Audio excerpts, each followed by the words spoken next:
చాలా మంది చాలా రకాలుగా ఆశలు పెట్టుకున్నారు.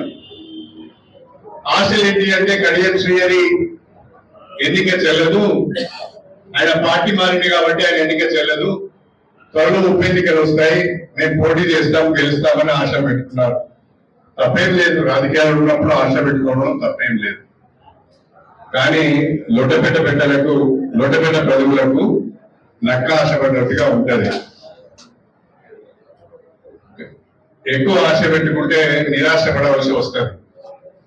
నేను వాళ్ళకు నా పైన విమర్శలు చేసేవాళ్ళు, నా పైన అవినీతి ఆరోపణలు చేసేవాళ్ళు, మాటికి వాళ్ళ పేరు తీసుకొని మాట్లాడడం కూడా నాకే కొంచెం సిగ్గు అనిపిస్తున్నది. కానీ తప్పడం లేదు. నా పైన నీచపు ఆరోపణలు చేసేవాళ్ళు, నా పైన అవినీతి ఆరోపణలు చేసే వాళ్ళందరికీ చివరిగా ఒక్కసారి ఒక మాట, ఒక సవాల్ విసురాలనుకుంటున్నాను. మీరు వాళ్ళు ఒప్పుకుంటే సంతోషం, లేకుంటే తర్వాత ఏనుగు పోతాంటే కుక్కలు మురుగుతాయని వదిలిపెడితే తప్ప ఇక పట్టించుకోదలుచుకోలేదు ఇప్పుడు. ఎందుకంటే నా ఆలోచన అంతా నియోజకవర్గ అభివృద్ధి, నా ఆలోచన అంతా ప్రజా సమస్యల పరిష్కారం. కాబట్టి ఈ తెల్లారేస్తే ప్రెస్ మీట్ పెట్టి ఒకటి తిట్టుకోవడం, నువ్వు 1 గంట 2 గంటలు 2 గంటలు 4 గంటలు 4 గంటలు 8 గంటలు ఈ రకంగా టైంను నేను వేస్ట్ చేసుకోదలుచుకోలేదు. కానీ ఈరోజు ఒక మాట చెప్పాలనుకుంటున్నాను. మొన్న ఈ మధ్య నేను ఒక వార్త చూశాను.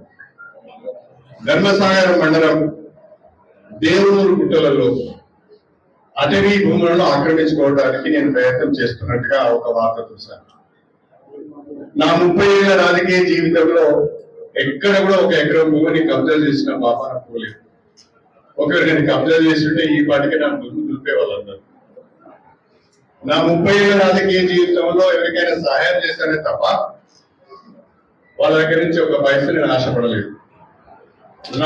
నాతో ఉన్నంతకు పేద పిల్లలకు చదువుకుంటారంటే ఆర్థిక సహాయం చేశాను. పేద పిల్లలు హాస్పిటల్లో అడ్మిట్ అయ్యి బిల్లు కట్టలేకపోతున్నామంటే ఆర్థిక సహాయం చేశాను. అంతే తప్ప నీకు పదవి ఇస్తాను, నువ్వు పని ఇస్తానని చెప్పి నేను ఎవరి దగ్గర డబ్బులు తీసుకోలేదు.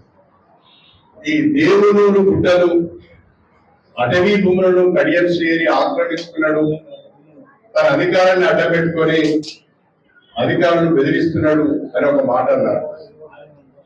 నేను ఈరోజు నియోజకవర్గ ప్రజలకు తెలియాలని ఒక మాట చెప్తాను. ఈ నియోజకవర్గంలోనే కాదు, తెలంగాణ వ్యాప్తంగానే కాదు, ఎక్కడైనా కడియం శ్రీహరి అధికారులను అడ్డుపెట్టుకొని భూ కబ్జా చేశాడు, వేరే వాళ్ళని బెదిరించి వాళ్ళ దగ్గర నుంచి భూమిని లాక్కున్నాడు, ఆయన పేరు మీద ఆయన కుటుంబ సభ్యుల పేరు మీద రిజిస్ట్రేషన్ చేయించుకున్నాడు అనే సాక్ష్యాలు ఏమైనా ఉంటే మీరు బయట పెట్టండి, నేను దానికి బాధ్యత వహిస్తాను. అటవీ భూముల విషయంలో నా దగ్గరికి రైతులు వచ్చి మాకు పట్టాలు ఉన్నాయి, ధరణి పాస్బుక్లు ఉన్నాయి, మాకు రైతు బంధు కూడా వస్తున్నది, కానీ మమ్మల్ని అటవీ శాఖ వాళ్ళు వ్యవసాయం చేసుకొని ఇస్తలేరు అంటే మాత్రమే నేను కలెక్టర్ గారితో డిఎఫ్ఓతో సమీక్ష సమావేశం పెట్టి రైతులకు న్యాయం చేయాలని చెప్పాను. అందరూ మిగిలి నేనేమి అక్కడ పోయి కూడా చూడలేదు. కలెక్టర్ ఆఫీసులో సమీక్ష పెట్టి ఆ సమీక్షా సమావేశంలో రైతుల భూములను అన్యాయంగా లాక్కోవద్దు, రైతుల భూములు అటవీ భూములని మీరు చెప్పొద్దు, వాళ్ళ దగ్గర ధరణి పాస్బుక్లు ఉన్నాయి, వాళ్ళకి రైతు బంధు వస్తున్నది, అన్ని రకాలైన హక్కులు వాళ్ళకు ఉన్నాయి కాబట్టి ఆ భూములు వాళ్ళకే చెందాలని చెప్పి నేను చెప్పాను. అంతకు మించి నా అధికారులు ఉపయోగించి కానీ నేను కానీ అటవీ భూములను కానీ రైతుల భూములను కానీ లాక్కున్నట్లయితే, నేను కబ్జా చేసినట్లయితే, నేను తీసుకున్నట్లయితే, అది మీరు సాక్ష్యాలతో నిరూపించినట్లయితే నేను నా ఎమ్మెల్యే పదవికి రాజీనామా చేస్తాను. నా ఎమ్మెల్యే పదవికి రాజీనామా చేయడమే కాకుండా శాశ్వతంగా రాజకీయాల నుంచి తప్పుకుంటాను.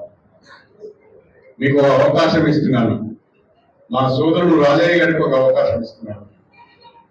రాజయ్య గారు, మీ దగ్గర సాక్ష్యాలు ఉంటే ప్రజల ముందు పెట్టండి, పత్రికాముఖంగా ఆ సాక్ష్యాలను ప్రజల ముందు పెట్టండి. ఇదిగో కడియం శ్రీహరి ఆక్రమించుకున్న భూములు ఇవి, సర్వే నెంబర్లు ఇవి, అటవీ భూములు ఇవి, ఇన్ని ఎకరాలు కబ్జా చేసుకున్నాడని లేకుంటే పట్టా చేయించుకున్నానని మీ దగ్గర సాక్ష్యాలు ఉంటే ప్రజల ముందు పెట్టండి. అది నిజమైన అయితే సాక్ష్యాలు కరెక్ట్ అయినట్లయితే నేను తక్షణమే నా ఎమ్మెల్యే పదవికి రాజీనామా చేస్తాను, రాజకీయాల నుంచి తప్పుకుంటాను.